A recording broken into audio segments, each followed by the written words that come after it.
¿Qué tal? Buenas noches, bienvenidos una semana más a Analízale. En el programa de hoy nos centraremos en un tema que, con la situación sanitaria actual generada por la COVID-19, afecta y preocupa a la comunidad educativa y sin duda a todos los leoneses: el inicio de curso. ¿Cómo puede afectar a la evolución de la enfermedad y a la situación económica de la provincia? Todos los sectores económicos y sociales se verán afectados de manera directa o indirecta. Hoy analizamos la vuelta al cole. Esta que ven en sus pantallas será la cifra aproximada de alumnos que comienzan el curso: 59.448. Gobierno central y comunidades autónomas se han reunido para tratar de dar respuesta a los graves problemas de planificación que supone esta vuelta a las clases, con los requerimientos técnicos y sanitarios necesarios y con planes detallados para el desarrollo de una vuelta presencial a las aulas en el marco de una crisis sanitaria y económica extraordinaria. Pero ¿lo han conseguido? En el programa de hoy analizamos esta vuelta a las aulas desde diferentes perspectivas. Por un lado, preguntaremos a la Dirección Provincial Educativa en qué consisten estos planes, cuáles son las directrices ante los posibles escenarios, qué prima más, la seguridad sanitaria o el derecho a la educación presencial, ¿habrá refuerzo y contratación de más docentes? Desde el punto de vista científico, ¿cómo funciona el coronavirus? ¿Sabemos realmente cómo se contagia? La persona enferma o estornuda, se producen secreciones con virus y las secreciones entran en contacto bien con otras personas, mucosas, ojos, nariz o boca, o con objetos que se contaminan y esa persona adquiere el coronavirus. ¿Cómo es la evolución de este coronavirus en el aula? ¿Son suficientes las medidas que se han tomado para evitar un rebrote masivo? Hablaremos también con las familias. ¿Cuáles son las principales inquietudes ante el inicio de curso? ¿Se sienten protegidos con estos planes? ¿Abogan por la educación presencial? ¿Se sienten preparados para una posible formación telemática? ¿Conocen, muy importante, sus responsabilidades? Por otra parte, los docentes hablarán de la situación a la que se enfrentan. ¿Han recibido instrucciones suficientes los equipos directivos de los centros? ¿Se sienten seguros? ¿Han recibido planes de formación específica para la educación a distancia? ¿Hay suficientes formadores y posibilidades reales de reducir la ratio de alumnos? Desde el punto de vista jurídico, ¿qué manifiesta la Fiscalía de León con respecto al absentismo escolar por la COVID-19? ¿Existen medidas que articulen las bajas laborales en caso de cuidado de menores confinados en casa? Sabemos algo más, pero ¿cuáles son? ¿Hay sanciones para los padres que lleven a sus hijos a clase con síntomas? Las empresas también tendrán cabida en este análisis. En el caso de un parón, la docencia o el cierre de un aula en el colegio, ¿están las empresas de León preparadas para la conciliación con los niños en casa? ¿Están preparadas para el teletrabajo en un escenario complicado de cierre de colegios? Y en otros países, en Europa, el curso ya ha comenzado. ¿Cómo ha sido allí la vuelta al cole?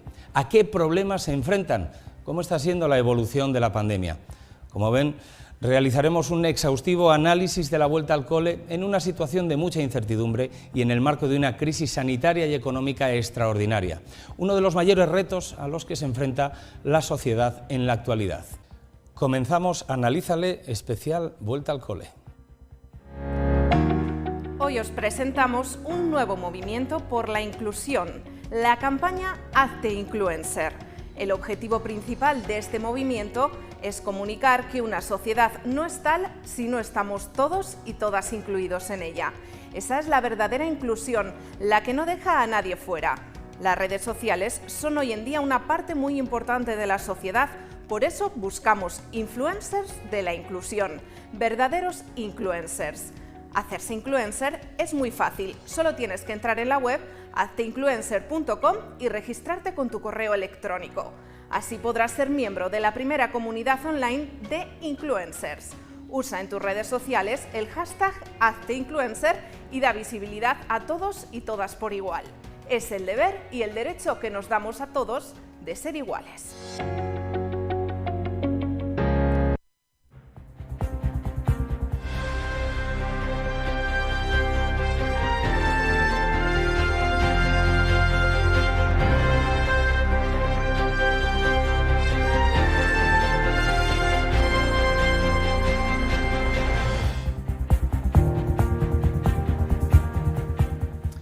Pues muy buenas noches de nuevo y ya estamos dispuestos a abordar el contenido de este programa que estoy seguro es del interés de toda la sociedad, porque quien no es profesor es padre, quien no tiene una empresa y quien no pues está trabajando incluso también para el sector de aquellos que por desgracia estén parados o paradas y estén buscando esa cabida laboral. Bienvenidos a Analízale, la vuelta al cole. Para desarrollar todo este contenido contamos hoy con muchas personas que van a tratar de puntualizar y aclarar todas estas preguntas e incógnitas que hemos desarrollado a lo largo de la introducción del programa. Por un lado, me acompañan ya esta noche en la mesa de redacción Luisa María Lorenzana García, inspectora jefe de educación. Muy buenas noches. Buenas Luisa María. noches. Gracias por estar aquí. Gracias a vosotros. Sabemos además que concretamente hoy hay nuevo director provincial de educación reunido. Hemos de decir que iba a venir esta noche al programa, pero se ha convocado una reunión de urgencia precisamente para valorar posibles escenarios en una situación preocupante. En su lugar, Luisa María contestará todas estas incógnitas, con lo cual, bienvenida a también precisamente esta responsabilidad en el área educativa. Vale, pues muchas gracias. Por otro lado, también tenemos con nosotros a responsable o la representación de los profesores en torno a un sindicato mayoritario, en este caso el CSI-CESIF, y con nosotros está Javier Ampudia, delegado del CSI-CESIF, especialista en el área de educación. Buenas noches. Buenas noches. Lo mismo digo, muchísimas gracias por venir. Vamos a analizar desde el punto de vista del profesorado en qué situación estáis y qué directrices tenéis. Gracias por invitarnos. Pero lo primero de todo, lo que queremos conocer es cuál es la situación científica, la situación sanitaria, cómo funciona el coronavirus, qué evidencias científicas nuevas hay, cómo funcionan los niños en las aulas, ¿ha perdido virulencia, no la ha perdido?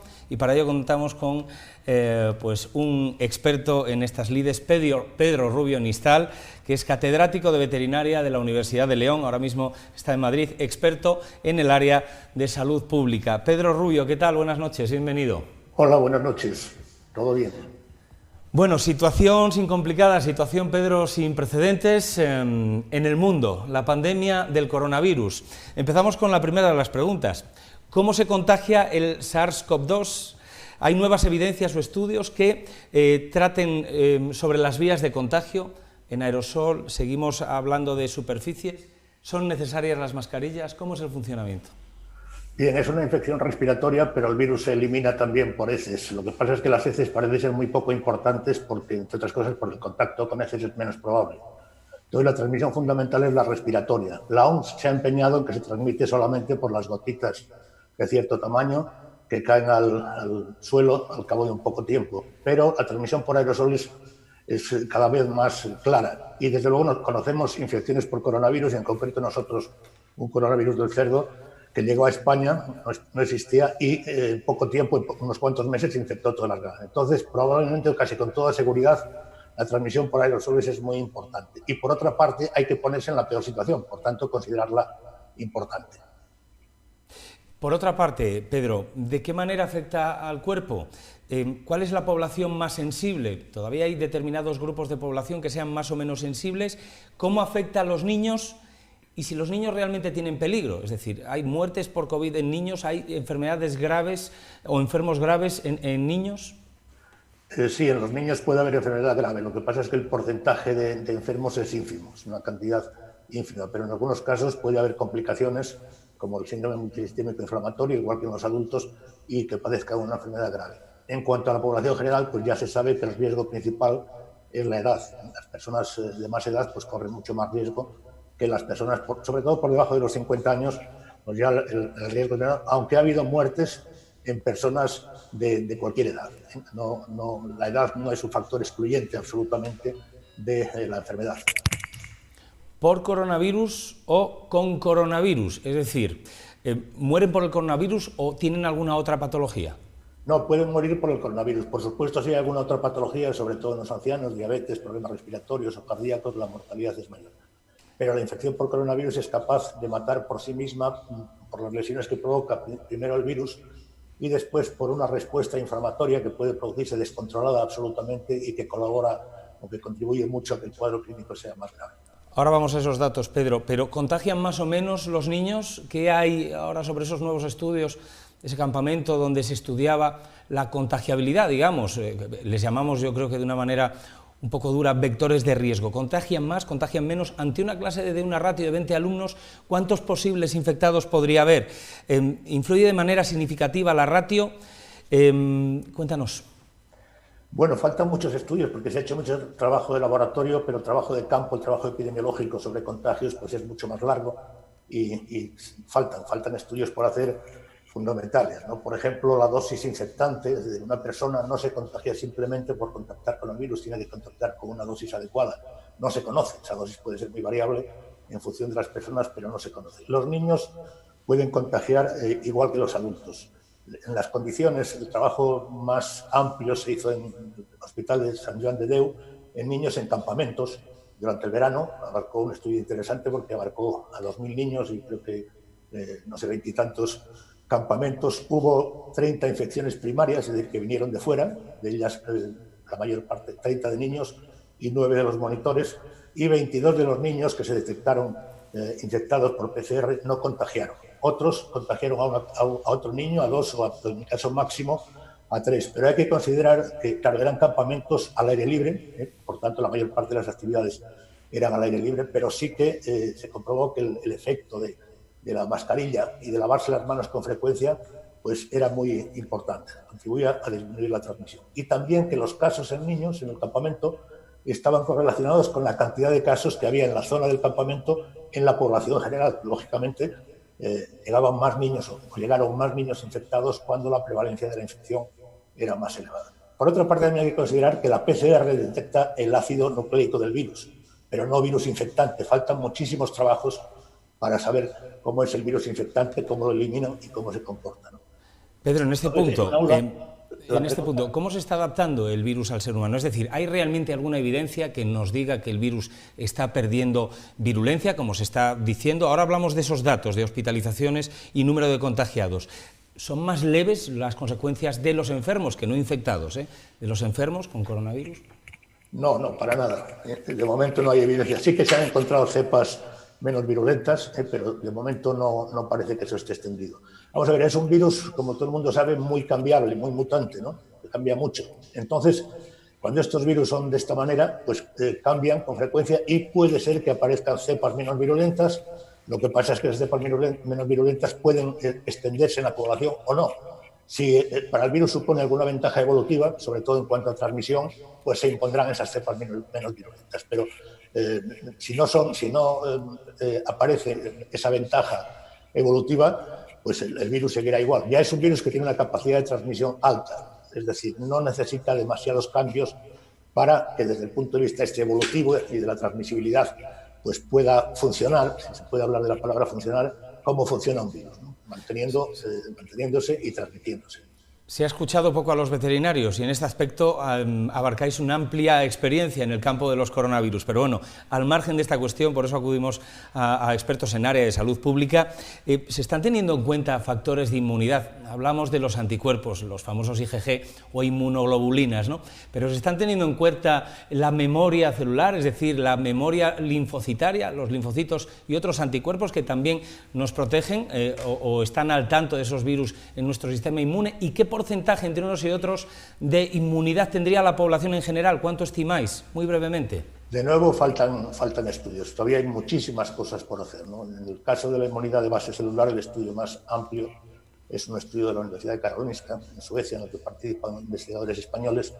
Y lo más interesante es que se comprobó que personas expuestas al virus y que habían estado en contacto con infectados, algunos que no se infectaron, ellos no se infectaron, pero tenían una muy buena respuesta de linfocitos T. Eso quiere decir que probablemente en la población en general hay gente que no ha contactado nunca con el virus y que en cambio la respuesta inmune que tienen sería suficiente para parar el virus. Pero es el único estudio que yo sepa que está hecho hasta el momento y, como decía, como repito muchas veces, pues falta un montón de trabajo, sobre todo de trabajo de campo por hacer, porque es fácil, o relativamente fácil me refiero, hacer trabajos con el virus en el laboratorio, pero los trabajos de campo pues son más complicados y son esenciales en temas epidemiológicos como el que estamos tratando ahora. Pedro Rubio Nistal, muchísimas gracias. Ayer precisamente hablábamos en el tiempo de Noticias Actualidad en Es Radio con un veterinario, me imagino que conocido suyo, estábamos hablando de Juan Francisco García Marín, que nos decía que en torno al 20-40% lo dejaban un 30% de inmunidad general y que, claro, habría que conseguir un 70% de inmunidad para que dejase de ser preocupante. En cualquier caso, los datos dicen, y 30 segundos necesito, que la semana del 23 de marzo, la media en 7 días de infectados diarios por PCR era de 4.000, 15.000 hospitalizados. Semana del 24 de agosto, la media de 7 días hospitalizados con 3.500 contagios, más o menos los mismos, son 2.000, baja significativamente. Extrapolamos los datos a la comunidad autónoma y es parecido, y en León lo mismo, quiero decir, hay muchos más afectados que se ha detectado por PCR el virus y menos hospitalizados.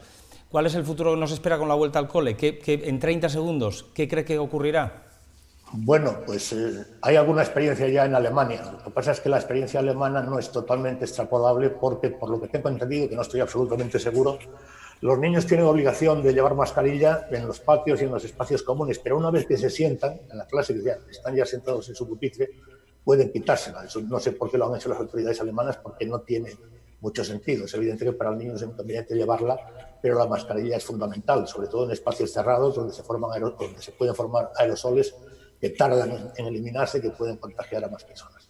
Bueno, estos estudios alemanes, pues de momento creo que hay unos 41 colegios afectados, siempre con casos que vinieron de fuera. De momento parece que no ha habido transmisión dentro de los colegios, pero entonces lo que probablemente suceda aquí pues será lo mismo, llegarán niños infectados que si se detectan pronto y se toman las medidas oportunas, pues no transmitirán la infección, pero en cualquier caso el resto de medidas, sobre todo la mascarilla, el lavado frecuente de manos, son fundamentales. La ventilación de las clases, claro, es más fácil decirlo que de hacerlo, sobre todo en León, ¿no? Es más fácil ventilar una clase en Sevilla que en pleno mes de enero en León. Por otra parte, la ventilación no consiste simplemente en abrir un rato las ventanas y la puerta, ¿no? La ventilación es un tema físico complejo. Nosotros los veterinarios lo conocemos bien por la importancia que tiene en las granjas y no es fácil ventilar absolutamente bien una clase. Desde luego, cuanto más se ventile, mejor. Pero vuelvo a repetir que el papel lo aguanta todo, pero a ver cómo se ventilan las clases en el invierno de León, ¿no? Pues es una pregunta a la que seguramente nos contestarán los siguientes invitados. Pedro Rubio Nistal, muchísimas gracias por esa aportación, por ese punto de vista, con datos, con evidencias científicas. Un fuerte abrazo, gracias. Gracias. Me gustaría que supiéramos más para poder decir más cosas, pero bueno, estamos como estamos. Gracias. Muchas gracias. Gracias, Pedro. Ante esta situación, conocemos los datos de manera muy somera. Nos iremos hasta Alemania esta noche, pero Luisa María, inspectora de Educación, Luisa María Lorenzana, ¿cuáles son estas medidas que ha articulado la Junta de Castilla y León? Bueno, la Junta de Castilla y León articula unas medidas también en colaboración con el Ministerio y, lógicamente, la primera de todas es la presencialidad. La presencialidad del alumnado, llevamos ya desde marzo con los niños en casa y desde luego yo creo que es importante retomar otra vez la vida normal del aula y empezar, entonces apostamos por la presencialidad. Presencialidad de manera general, de entrada en las aulas. Es la primera de las medidas que va a tomar la Junta de Castilla y León y, por lo tanto, la autoridad educativa en León. Todo el mundo está centrado ahora en esta pregunta, pero ¿cuál es el protocolo a seguir antes de llevar el niño a clase? ¿Hay alguna medida que articule esto también?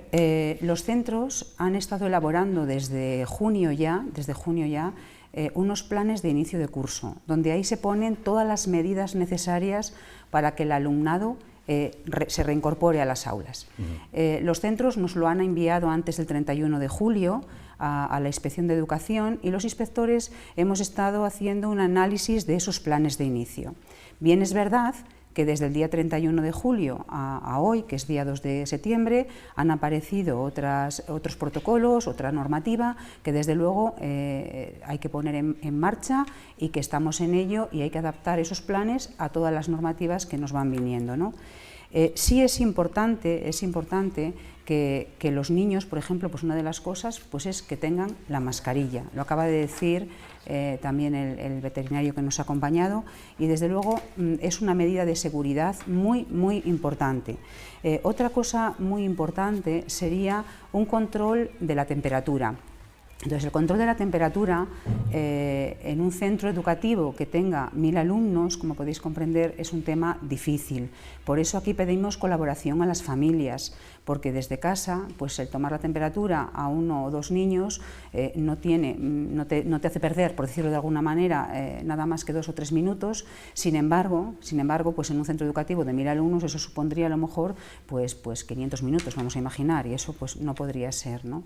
Obligación de los padres, pero estamos viendo en pantalla, aunque este no será obligatorio para los centros, el centro también puede realizarlo siempre y cuando se eviten aglomeraciones. Vamos con la siguiente medida de la Junta de Castilla y León y del Gobierno de España, general, que se refiere al tema de los contactos reducidos, la siguiente medida, ¿no? ¿Cómo se articula esta medida, los contactos reducidos? Bien, vamos a ver, me imagino que por la normativa que ha salido antes, los contactos reducidos, en realidad en los centros se pretende que hasta los 6 años haya grupos burbuja, es decir, grupos en los que sean estables, que siempre estén los mismos niños. Si hacemos eso en el centro y luego resulta que salen al parque y están pues, reunidos con mucha gente, los contactos se amplifican. Entonces lo ideal sería que estos niños estén solamente con la familia. Evidentemente pues es lógico que a lo mejor pues, estén con algún primo, con alguien más, pero claro, siempre evitar pues eso, pues la celebración de cumpleaños, por ejemplo, que a lo mejor llegamos a 30. Estábamos hablando, nos comentaba Pedro Rubio Nistal, el tema de las mascarillas. ¿Cómo se articula esta normativa en los colegios de León? Bien, hasta los 6 años sería voluntario, aunque es recomendable de 3 a 6 también, y a partir de 6 años es obligatorio el uso de la mascarilla. Entonces, no es conveniente, es obligatorio el uso de la mascarilla para evitar contagios. La distancia del personal. Además de la distancia de seguridad, que como sabemos todos es de 1,5 metros. Medidas de higiene, tanto para el centro como para alumnos y profesores. En el plan de inicio de curso que les estaba comentando, todos los centros han elaborado también las medidas de higiene y han establecido que por las mañanas pues haya personal de limpieza para que puedan ir limpiando pues sobre todo las zonas de más contacto, vamos de puertas, baños, los baños, en fin, toda la zona de comedor. Yo creo que se ha intensificado suficientemente la limpieza, pero también pues habrá que ir viendo en el momento qué cosas hacen más falta, pero sobre todo lo básico desde luego está resuelto. Claro, por sí sola una medida no es suficiente, todas intentarán reducir el contagio. Exactamente. Nos vamos al transporte escolar. ¿Cómo será el transporte escolar? Ahí quizás sea más difícil guardar la distancia. Bien, el transporte escolar también está regulado, y los alumnos tienen que esperar a una distancia de seguridad de 1,5 metros, tienen que subir al autobús y estar siempre en el mismo asiento. O sea, la idea es que se mantengan siempre en el mismo asiento y en la medida de lo posible utilizar la mascarilla. Obligatorio a partir de 6 años y en los demás niños es recomendable, sobre todo si viajan en transporte escolar, porque lógicamente el autobús es el tamaño que tiene. Recomendable incluso aunque sean menores. Eso es. ¿Va a haber un coordinador en cada centro de decidir o de poner en comunicación alguna situación preocupante en el centro? Sí, por supuesto, hay un coordinador COVID que le llamamos, una persona que se va a encargar de mantener la relación también con Sanidad,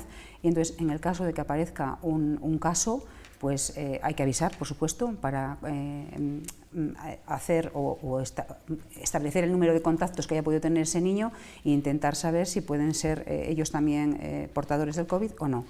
Y luego, pues para decidir, en todo caso, si ese aula habría que dejarla fuera o no en función del número de contagios.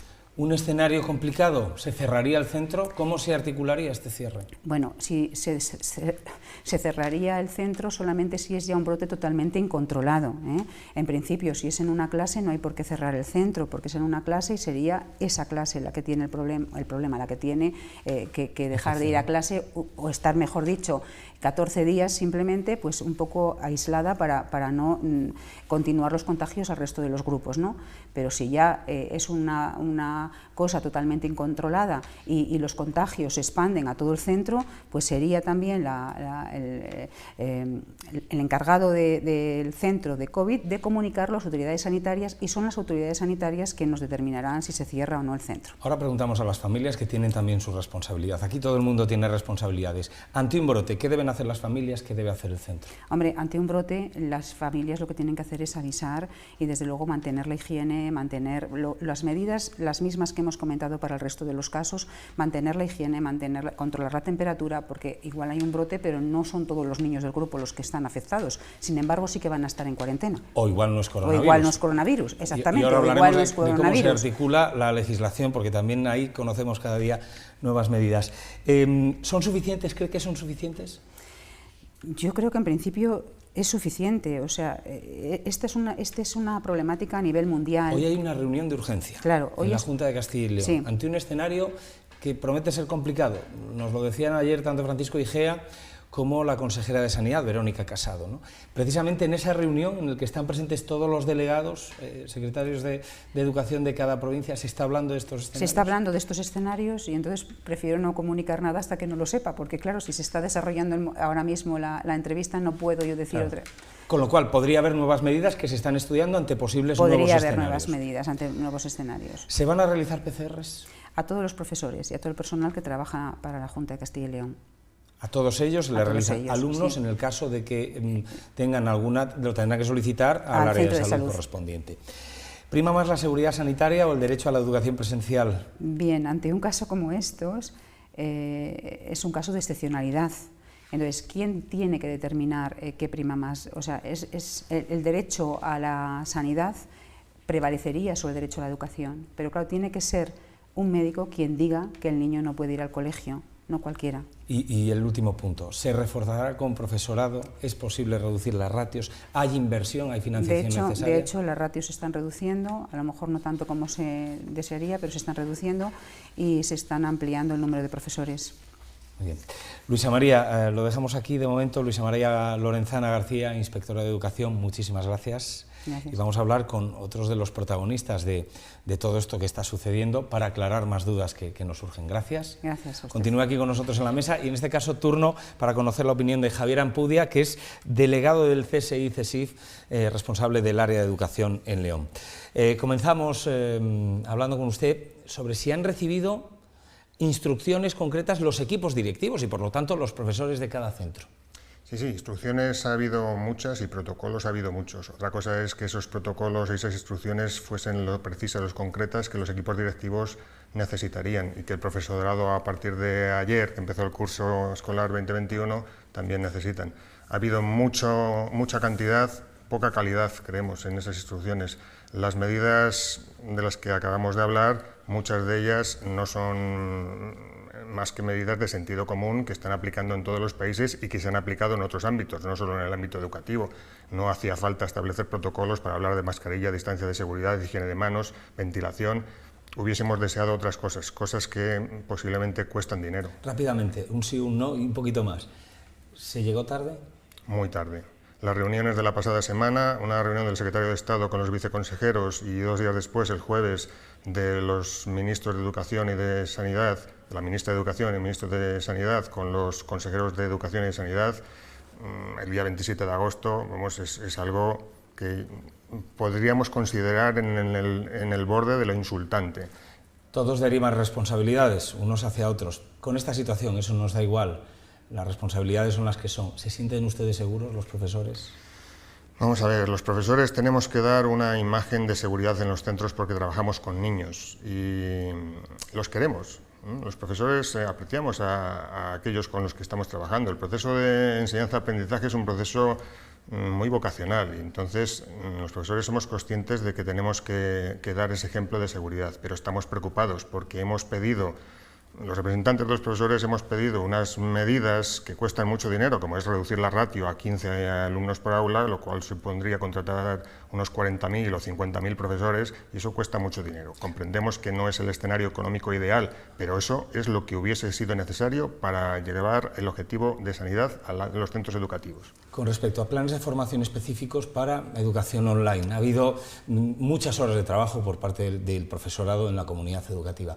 ¿Han recibido ustedes formación durante el verano para asumir esta nueva realidad? Tanto el Ministerio de Educación como la Junta de Castilla y León se portan muy bien en cuanto a la oferta de formación.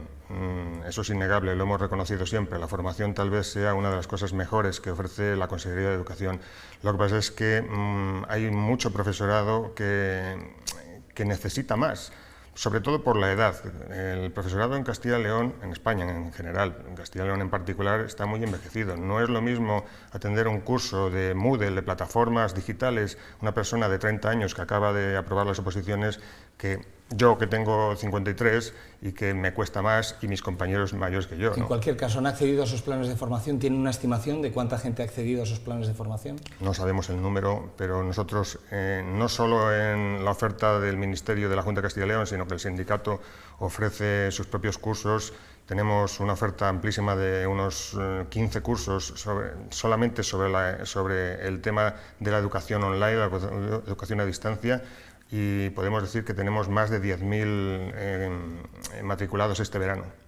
Normal, lógico y normal. Claro, la realidad se presenta totalmente diferente. Javier Ampudia, delegado del CSI-CESIF, Área de Educación, muchísimas gracias. Gracias a vosotros. Y nosotros continuamos, nos queda mucho análisis. Esperen, no se vayan.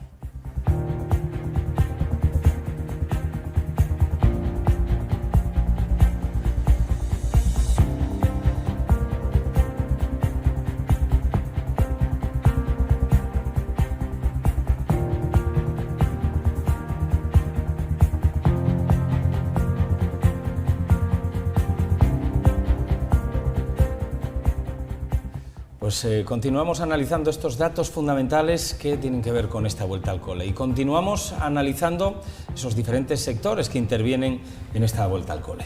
Nos acompaña en esta mesa Arsenio Martínez, presidente del FELAMPA León. Arsenio, muy buenas noches. Hola, buenas noches. Y Pablo Roberto Herrero, que nos instruirá sobre la articulación de normativas. Algunas todavía se están implantando ahora mismo, ¿no? Que se articulan en torno a esta problemática. La vuelta al cole genera una normativa propia. Sí. Ahora la vamos a conocer. Buenas noches. Muy buenas noches y gracias por estar aquí. Arsenio, comenzamos contigo. Arsenio Martínez, presidente del FELAMPA. Representas hoy a la colectividad de padres y madres de los diferentes AMPAs de los colegios de León. ¿Cuáles son las principales inquietudes que tenéis, que tienen las familias ante el inicio de curso?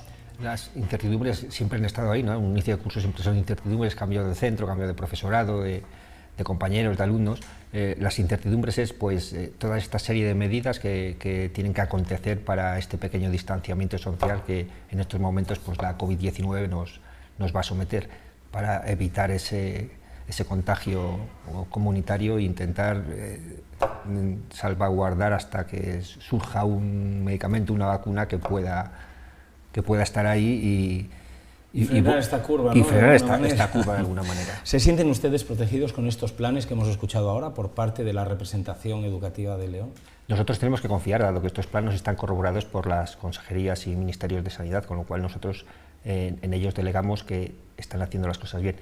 Quizás vemos que en los tiempos pues que estamos como quien dice, casi a 48, 72 horas de los comienzos de los cursos de nuestros hijos e hijas, y tuviera que haber sido antes. La verdad que nos ha pillado el verano, el periodo estival, las vacaciones, el final de curso. A veces se comentaba que ha habido muchos meses, ¿no? Los niños y niñas van a haber pasado 6 meses en casa, ¿no? Sin estar en el entorno educativo con sus compañeros y compañeras.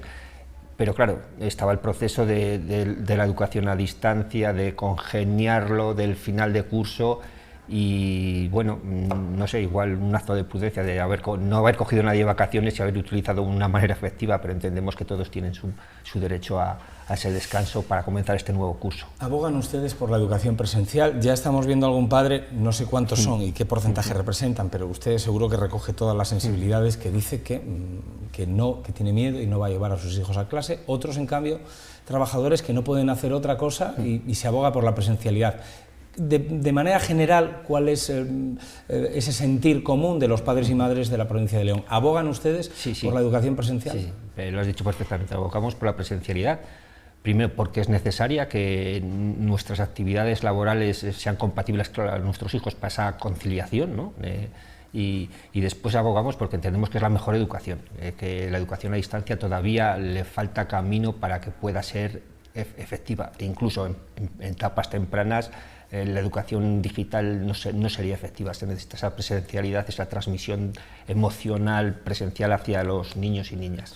¿Y están los padres preparados para, en un escenario un poco más complicado, abordar esa tarea educativa que fue tan complicada en el final del curso pasado con el tema telemático? Porque hay niños que habrá que ayudarles y regirles. ¿Están preparados claro, los padres? No, los padres no están preparados. Podemos tener familias con padres docentes, ¿no?, que sí están preparados para eso, pero tenemos distintos ámbitos laborales de los progenitores de estos niños y niñas que están preparados para el ámbito que desarrollan, pero no para hacer una educación efectiva a sus hijos e hijas. Es más, por muy preparado que esté, nunca aportarán la pluralidad que aporta la educación en el entorno, entre iguales y con personas que te aportan pues, esos conocimientos. ¿Y hay formación para la educación telemática por parte de los padres? Porque forma parte de esas responsabilidades, puede formar parte de esa responsabilidad. Claro que forma parte. Los padres tenemos ese deber, igual que se lo exigimos a los docentes, los padres tenemos ese deber de formarnos en estas nuevas comunicaciones digitales para poder ayudar en ciertos momentos a nuestros hijos e hijas. También entramos en el campo de que por niveles de renta hay que facilitar esos equipos a las familias, y también tenemos que llegamos un poco tarde, estando en el siglo XXI, llegamos un poquitín tarde respecto a que puedes tener ordenador, puedes tener todas las competencias digitales, pero no tienes el soporte de Internet que necesitas para poder establecerlo. De eso también hablaremos, porque el teletrabajo también ahora está en aras de esa regulación. Arsenio, finalmente, con el panorama que hay, es verdad que todos tienen responsabilidades, pero en el capítulo, los padres y las madres, en el capítulo de esta prevención, también tienen las suyas. Es decir, también hay responsabilidades, sí. No solamente el colectivo de profesores o institucional o el de la justicia. ¿Conocen ustedes las responsabilidades que tienen como padres en esta prevención del coronavirus? Todos los centros educativos tienen un reglamento de régimen interno en el que vienen especificadas perfectamente todos los derechos y deberes de cada parte de la comunidad educativa. Al principio de curso siempre los han dado a conocer, están colgados en sus páginas web. Y los padres, solo como padres, sabemos que tenemos el deber de cuidar y dar el mejor bienestar a nuestros hijos e hijas. Y con respecto al coronavirus, ¿ya les han dado esas medidas que tienen ustedes y esas responsabilidades que tienen ustedes, los colegios? Todavía no se ha pasado información directa de los centros a la propia comunidad, a las familias. Yo creo que no se tardará mucho en pasarlo, pero las familias sí tenemos que hacer, como antes se comentaba, pues ser facilitadores, ¿no? Dentro de la complejidad que puede haber, ser facilitadores pues, a la hora de la toma de temperatura, de ser responsables con la sociedad como en cualquier otro ámbito. Arsenio Martínez, presidente de FELAMPA León, muchísimas gracias. Gracias a vosotros. Y ahora conocemos parte de esas familias, pues están trabajando.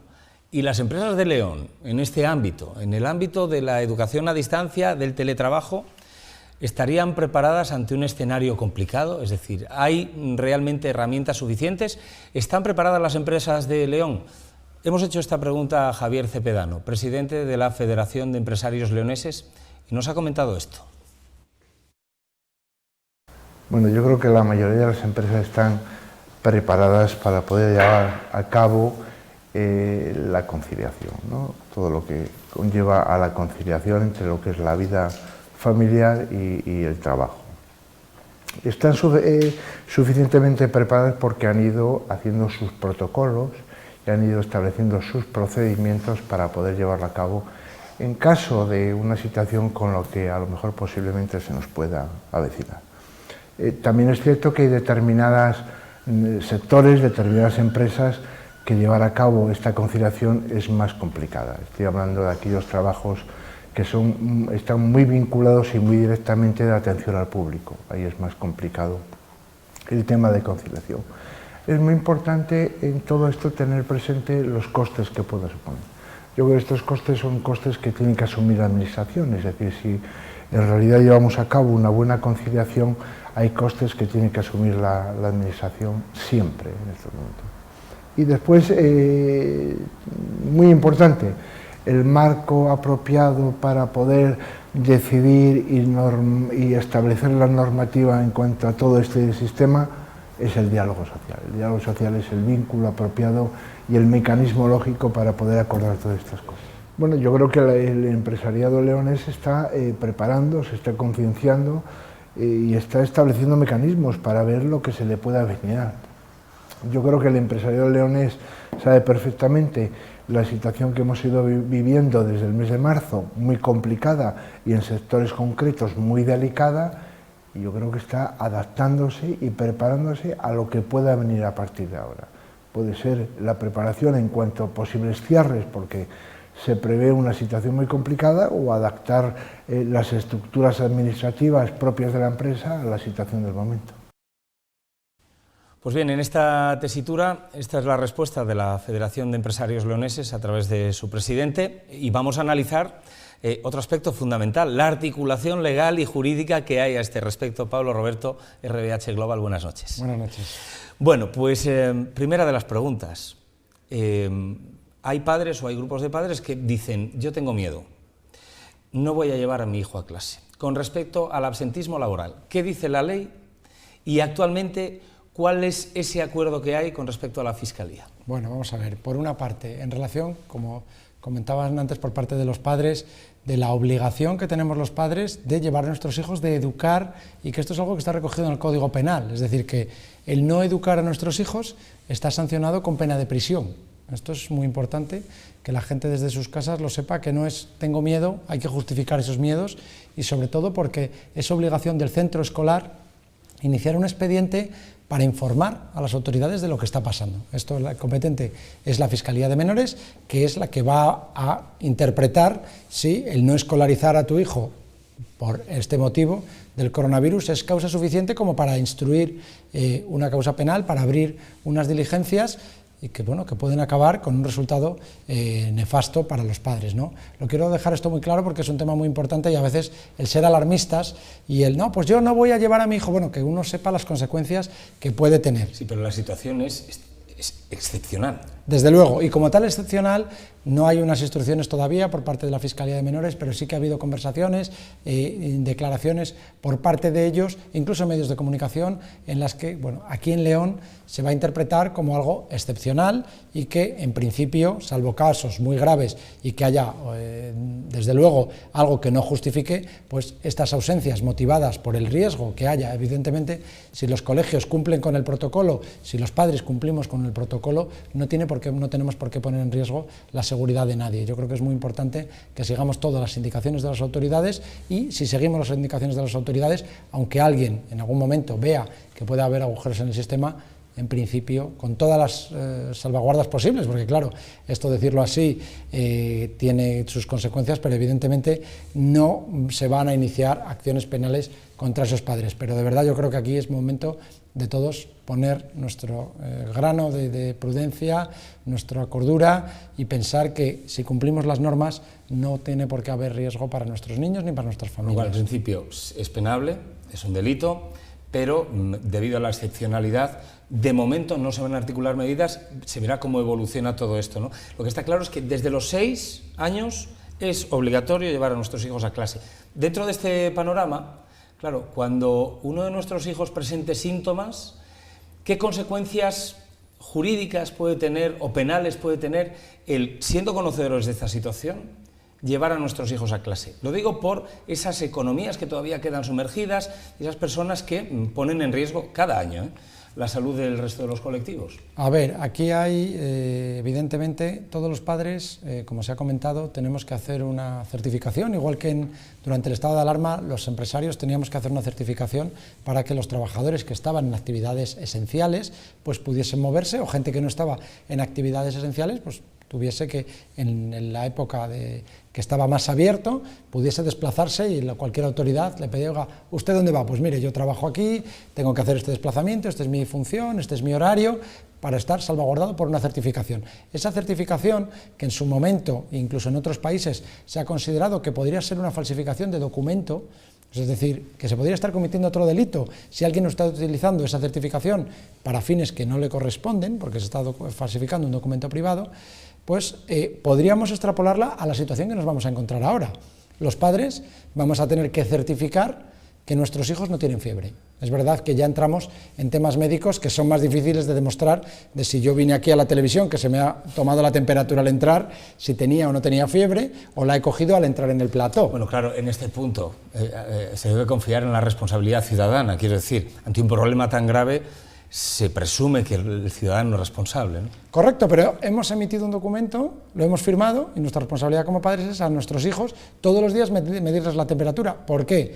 Porque si nuestros hijos tienen fiebre, venían al colegio con fiebre, no solamente estamos incumpliendo la normativa en materia de salud, sino que tenemos un documento que hemos firmado, que nos origina una responsabilidad y que podría, aparte de las multas en vía administrativa, podría haber incluso consecuencias penales para la gente que está falsificando, volvemos otra vez, a un documento en el que está diciendo mi hijo no tenía fiebre y yo pues he puesto que no la tenía, igual sí la tenía. Con respecto a la articulación de normativa para la gestión de la asistencia al trabajo de un padre que está trabajando, su hijo tiene 37,2, 37,3, tiene ya fiebre, con lo cual se tiene que quedar en casa. Si es COVID-19, lo hemos sabido ayer, no hay problema, baja laboral, pero si después de 4 o 5 días no era por COVID y era una faringitis, ¿cómo se articulan estas medidas y a qué tienen derecho los trabajadores? ¿Qué es lo que tienen que hacer las empresas? ¿Cómo está articulado todo esto? ¿Aparecerá nueva normativa? ¿Llega tarde? Bueno, yo creo que la normativa hasta el último día, y lo hemos vivido en esta situación, la vamos a tener, ¿no? Y aventurarse ahora lo que puede pasar, sobre todo cuando incluso ayer ha hablado el presidente en declaraciones a otro medio de comunicación, hablando de cosas que creo que tiene en la cabeza, pero que no están plasmadas en ningún decreto, ni en ninguna orden, ni en ninguna instrucción por parte de ni siquiera del Ministerio. Las instrucciones que tenemos ahora, la ley a día de hoy, solamente es baja laboral si tu hijo está contagiado o tú estás contagiado. Este es el único supuesto de baja laboral por incapacidad.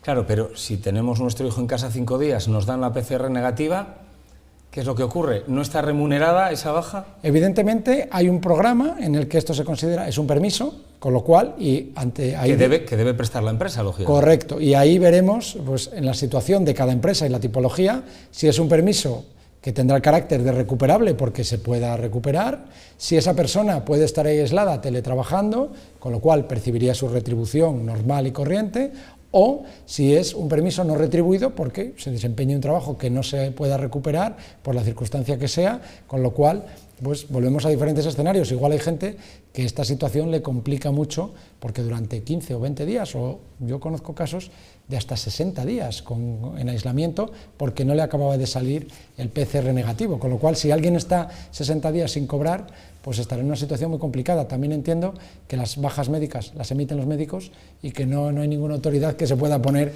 a emitir partes de baja porque con síntomas, o como bien decías, ahora mismo incluso un trabajador que tiene síntomas, hasta que no se le da el PCR positivo, ni siquiera se ha tramitado su parte de baja. Está, digamos, en un limbo jurídico durante una serie de días hasta ver si es una faringitis o es COVID-19.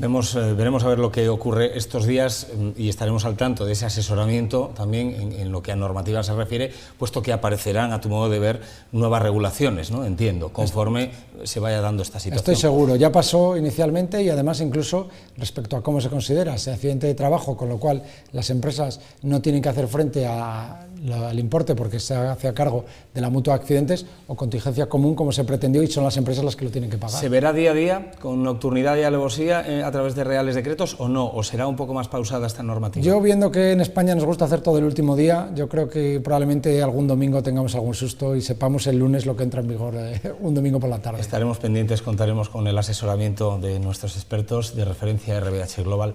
Nos vamos hasta Alemania en este punto, porque allí ya han comenzado. La semana pasada comenzaban las clases. Bueno, va por distritos, se genera por distritos. En este punto nos gustaría conocer cómo se está desarrollando la situación educativa y nos vamos a conocer a una leonesa que en estos momentos se encuentra allí, mamá de una niña, creo que de 6 o 7 años, que ya ha comenzado las clases en Alemania. Marisol Chiches, muy buenas noches. Muy buenas noches. Bienvenida a Analízale. Muy importante para nosotros conocer cómo se está desarrollando la actividad docente en Alemania. ¿Cuándo comenzaban las clases allí? Aquí en el estado en el que nos encontramos empezamos el día 27, es decir, el jueves pasado. O sea, llevamos prácticamente 5 días de clase solamente. En otros estados sí que han empezado antes, o todavía no han empezado. Cuando comenzaron estas clases, ¿recibisteis alguna información por parte del centro? Y te voy a hacer otra pregunta en esta. ¿Cuál es esta normativa que tenéis que cumplir y cómo se articula esta vuelta al cole? Pues mira, te voy a explicar muy brevemente.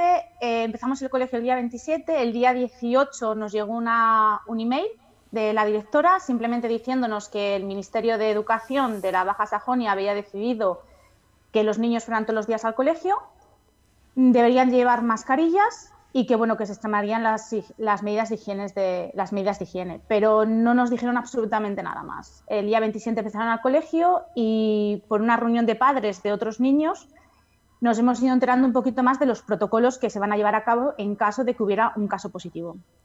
Con lo cual estamos viendo que en el ejemplo alemán quizá esa información y esa regulación ha llegado incluso más tarde, una vez ya han comenzado las clases. ¿Me decías que era obligatoria la mascarilla o de todos? ¿Cuándo? ¿Dónde?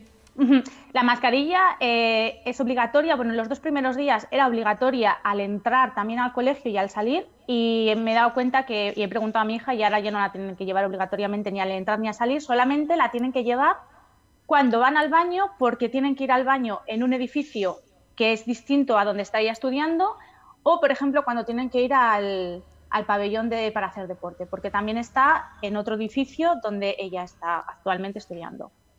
¿Se han reducido las ratios en los colegios? ¿Cuál es la distancia en las clases? ¿Hay nuevos espacios en los centros educativos? Nuevos espacios, absolutamente. En el colegio de mi hija no.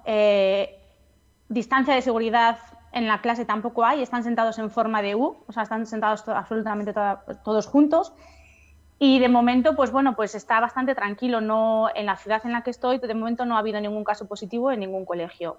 Es lo único que os puedo decir. Marisol, con esta situación, ante los brotes que se están dando en todo el mundo, incluido este país, ¿no?, Alemania, ¿os sentís seguros con esta vuelta al cole? ¿Cuál es vuestra sensación?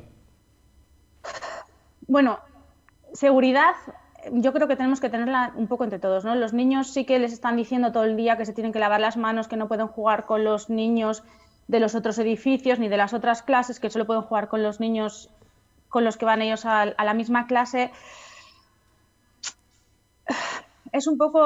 Estamos un poco a la espera, yo creo. O sea, con los padres que he estado hablando es un poco esperar a ver lo que pasa. No estamos seguros realmente de que terminemos hasta diciembre yendo todos los días a clase, por ejemplo. Es un poco incertidumbre. ¿Cómo gestionas esta incertidumbre? ¿En qué se traduce? ¿Miedo, absentismo? Y ahora te pregunto por los contagios o por cómo se encuentra la situación después de una semana del inicio de cole. Pero ¿cómo se está gestionando esta incertidumbre por parte de los padres? Pues tenemos bastantes preguntas, ¿no? Porque la incertidumbre es en el sentido de que tampoco sabemos muy bien los protocolos que se van a llevar realmente a cabo, ¿no?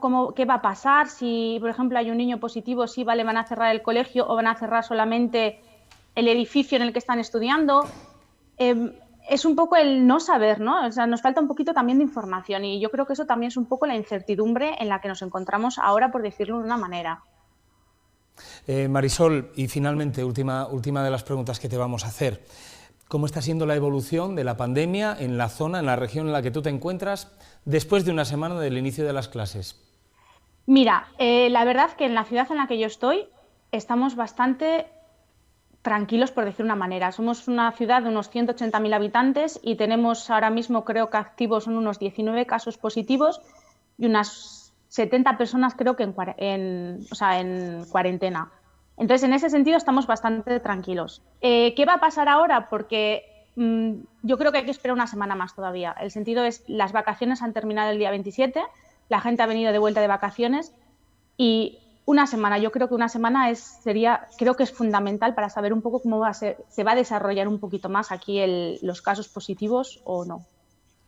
En un sistema sanitario que hemos visto que no ha tenido colapso como fue en este país, pero que estamos viendo de alguna manera, Marisol, si lo comparamos con este país, que aquí hemos avanzado un poquito, aunque parece que llega tarde en cuanto a esa regulación. ¿Cómo lo percibís desde allí, tú que estás al tanto de lo que ocurre en España? ¿Cómo percibo lo de España? No te he entendido muy bien la pregunta. ¿Cómo percibes esa normativa que sí que está articulada ya en parte en España antes del inicio de curso?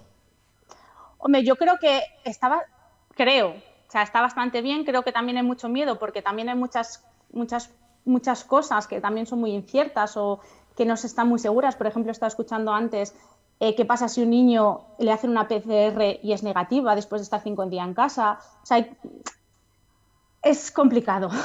Es bastante Marisol, complicado. muchísimas gracias. Queremos agradecerte de verdad encarecidamente esta valentía, esta conexión. Gracias a vosotros. Dankeschön. Bitteschön. Y otro día hablaremos de 4 idiomas, 3 idiomas, 4, tu hija. 4. 4 idiomas. 4. Tiene una entrevista también tu hija aquí en La 8 León. Muchísimas gracias, que vaya todo muy bien por Alemania. Igualmente, hasta luego. Bueno, pues hemos visto lo que ocurre en Alemania y ya brevemente para despedir, representante de los padres y madres a través del FELAMPA, Nos creemos en ocasiones, ¿no?, que en otros países es diferente. Es verdad que en Alemania la situación sanitaria no fue la de España, pero estamos viendo que la articulación se ha producido conforme los niños llegaban a clase, ¿no? Aquí ya tenemos alguna respuesta más, quizá, ¿o no? Sí, hombre, aquí tenemos respuesta respecto al transporte escolar, el comedor, sobre las entradas y salidas. Sí tenemos. Yo, la verdad que estas cosas te dejan de decir, no, mira, siempre estamos los españoles, somos los peores, nos cargamos esas cargas a las espaldas. Oye, pues llevamos cierto adelanto. No todo, quizá no todo, pero cierto adelanto. Por eso decimos que hay que abogar por la tranquilidad, por intentar ser colaboradores, facilitadores, porque es una lucha que es de toda la sociedad contra la COVID. Pablo, Roberto, con respecto a esta conciliación laboral, en Alemania las jornadas continuadas llevan muchos años ya, ¿no? Esto quizá facilite de alguna manera esta conciliación y la articulación de la ley, no en torno a la enfermedad, sino precisamente en torno a esa conciliación, ¿no? Sí, yo creo que viene un nuevo mundo, pero un nuevo mundo también en donde las relaciones laborales tienen que cambiar mucho, tenemos que concienciarnos mucho en que hay que ser mucho más productivos, pero hay que ser mucho más flexibles en los horarios y apostar por un modelo de trabajo que permita esto, ¿no?, que las empresas tengan muy buenos resultados, que la gente vaya a trabajar lo más contenta posible y que desde luego podamos compatibilizar perfectamente la vida familiar y laboral. Quizás la oportunidad, se nos ha abierto ahora una ventana, aprovechémosla y vamos a ver si conseguimos que cambien las relaciones laborales. Muchísimas gracias, Pablo, Roberto, RDH Global, Arsenio Martínez, Felampa, y a todos los invitados que han pasado por este plató esta noche. Estas eran las preguntas, los invitados nos han dado las respuestas. Hay muchos más matices, muchos más aspectos que hay que contemplar, los iremos contemplando aquí en La 8 León.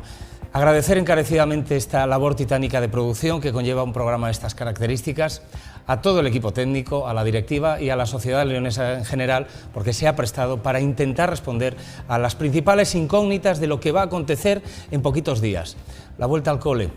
Sigan informados aquí en La 8 León, ha sido un placer, gracias.